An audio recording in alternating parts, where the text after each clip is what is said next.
In today's short video, we are going to evaluate Pozzulo's study on eyewitness accounts. Now remember, this study was all about what factors affect children's accuracy as a witness when presented with a lineup.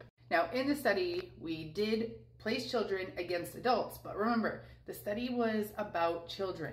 And our participants were presented with a lineup or a photo array of people or potential culprits. Now, along with our human lineup, we also had a cartoon lineup, which was Diego and Dora. And remember, for both conditions, we had a silhouette available that was like none of these people are it. You can choose this silhouette if you don't think the person is here. The results showed that children were just as good as adults in the lineup with the cartoon characters. But when it came to the human people, children were more likely to choose a culprit that was not the person instead of the silhouette.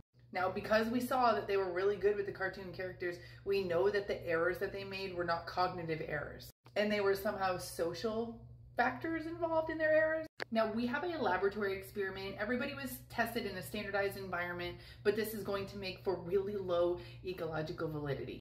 Now, the procedure for the children and the adults were similar, but not completely. Now, the children were asked to point to the person or the number in the lineup, while the adults were able to write it in themselves. And it's very possible that this could have affected the way that children were answering, because they had someone in their face. And obviously, I mean, the social factor here is that they may have wanted to please them. It's like if you were to take a test in class and your teacher was right there giving you the questions, opposed to you just taking a multiple choice test by yourself. There's different kind of social pressure involved. Now, the data that we were able to produce from this type of setup was quantitative data. And this enabled the researchers to produce things like means, so that we could take the means and compare them in different conditions. We can make statistical analysis of this.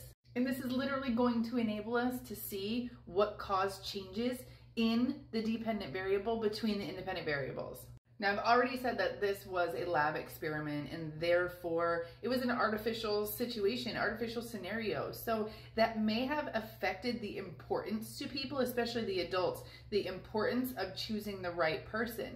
I mean, there was no real crime committed. If I haven't said this already, this is going to lower the ecological validity.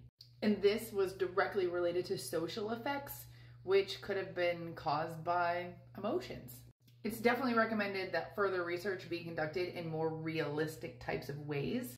Now, in the study, we gave very minimal information to our participants, and we did this to try to control for demand characteristics, but that did introduce some deceitfulness.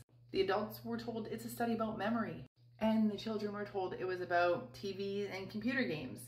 Doing this avoided us having to explain the true nature of the study, and it actually increased the internal validity, because by doing this, we're able to kind of rule out other variable causes, making sure that it was in fact the difference in the independent variables that were affecting the measurements of the dependent variable.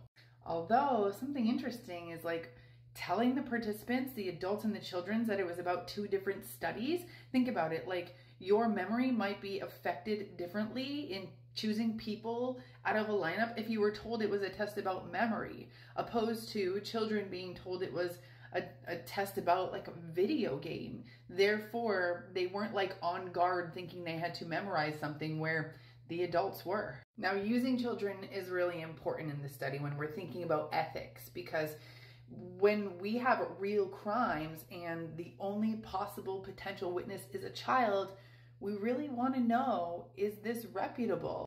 Is what the child is saying who did this, is this going to be valid? And considering we want to produce the least amount of harm, the least amount of psychological harm, doing it this way opposed to choosing real crime victims, this was the least harmful way to our participants. Now remember, consent was gained from our adults and from the adults' parents, the guardians of our children. And we did tell the children they could leave at any time, and they also monitored their tiredness, their fatigue, and made sure that their levels of anxiety were really low.